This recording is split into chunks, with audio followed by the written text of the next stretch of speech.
hallway with the laser out, and we are lining up the flooring. So a lot of the kitchen end panels I can't finish now until the flooring's in. And the flooring runs from the hallway, front door, all the way to the French doors in the kitchen, and then there's a slight step up, and then the line of that still continues on in the breakfast room. So, as you can imagine, as most houses aren't, which is straight and right angle, they're all the right angles and never quite lined up. So, I've got the right angle laser out, trying to work out the best pattern so there's no tiny slithers on the walls in the hallway, to then the plinths in the kitchen. So I'm starting with what you'll probably see the most, which is the hallway. So I really want the hallway to be true, and then we're seeing how that lines up into the kitchen, which so far isn't too bad. So we'll mark a few layout lines and then get started soon from the front door. So are you just chopping them down? Chopping them down? Yeah, I'm just chopping them down. It's good though. Nothing is ever chopped down. So precisely measured down. Every step of preparation leads to a perfect end product. And what is this? This is the underlay. But yes, it is fairly straightforward.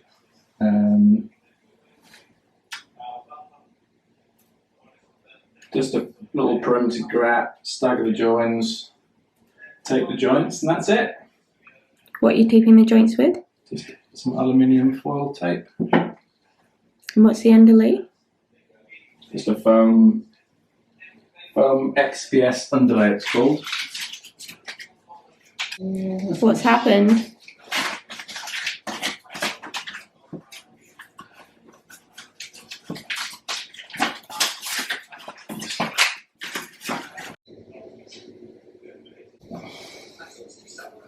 This is why they invented uncured foam gun cleaner.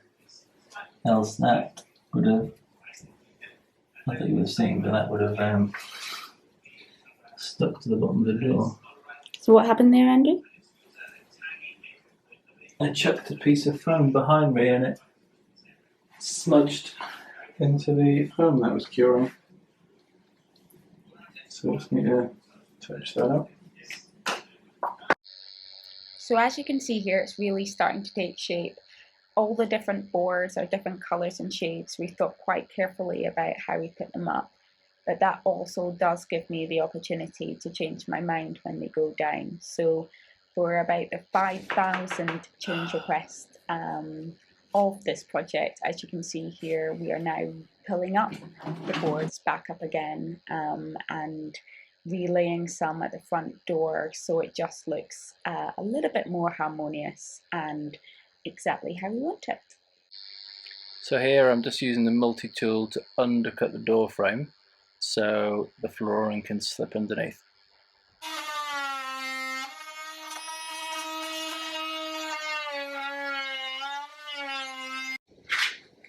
So we've got a new segment on the show. When we get those how-to videos, this is going to be a how-tool segment with new tool. So what we've got here, this is actually a new tool. Well, it's not a tool per se. So this is a flooring spacer from Bessey. If anyone knows Bessey, do good clamps.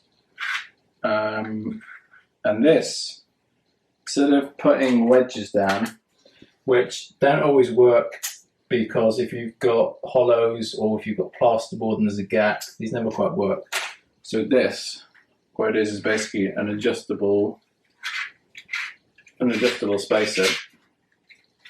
So you can slot that in and then basically just rotate it until you get the quiet tension you want. And then you can, if you're doing a new section and you need to dial in the angle of it, you can just tweak these to push it and then lock it in place. And then the important thing of why you also need spacers when you're fitting it is not just about getting the right gap, but also when you're knocking in the boards, it's got something stopping it, else that would just flex and it wouldn't lock in properly. So there we go. Bessey, actually it's called Bessey Flooring Space or something. Anyway, they're very good.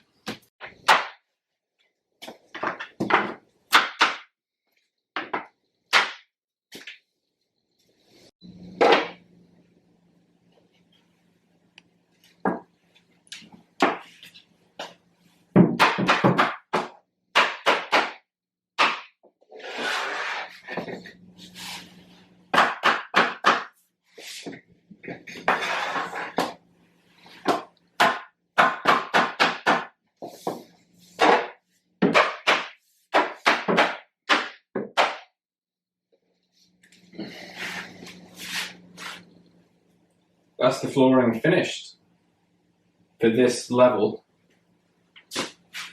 So from the front door to the break where the aluminium French doors are, that is all now complete. And then this is the next phase in here.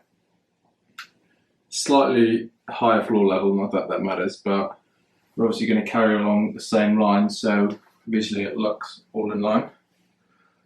What you can't see behind the camera is it's a bit of a mess in here, so next job is to empty that room, and you'll start to see some progress in the breakfast room next.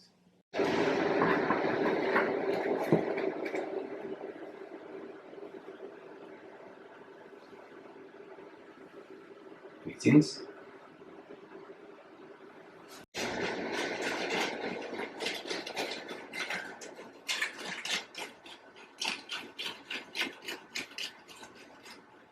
Ordered a bit of self-leveling compound. So this is a 1 to 2 mil thick product, so it means you can nicely feather it out, actually pretty much down to 0 mil. Reason I'm having to do it is when I set and fit the French doors, there was an old bit of concrete that I had to take out to already fit them, and I then reset that piece of concrete exactly to the right height for the French doors. So that meant in some places it was a couple of mil higher than the original floor. So I've just feathered that out over a bigger area so that's nice and true for fitting the rest of the floorboards. So we'll let that dry overnight and then can carry on tomorrow.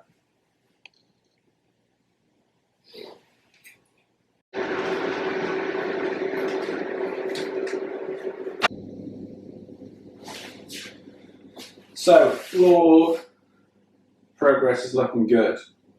Hopefully you can see from the camera, maybe if you step back a step or two, should perfectly line up from kitchen into the breakfast room here. Obviously it's separated by the frame. It also steps up maybe about 30 mil. So I will get the laser out again to double check. I can still tweak it ever so slightly, but certainly to the eye it looks bang on.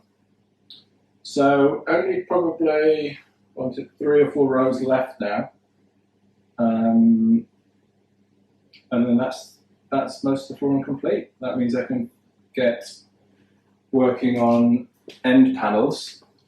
So obviously now the flooring's in, this means we can progress some of the other kitchen jobs. So the end panels can go now because that will go down to the floor.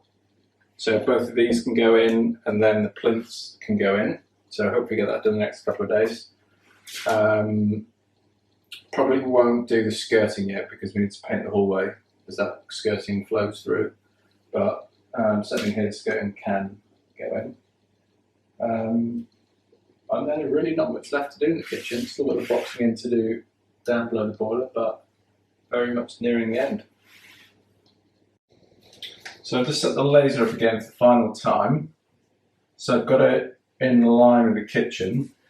So that lines up exactly at the end of the groove. So just checking this all lines up, and that looks pretty much bang on in the groove. And check it this end,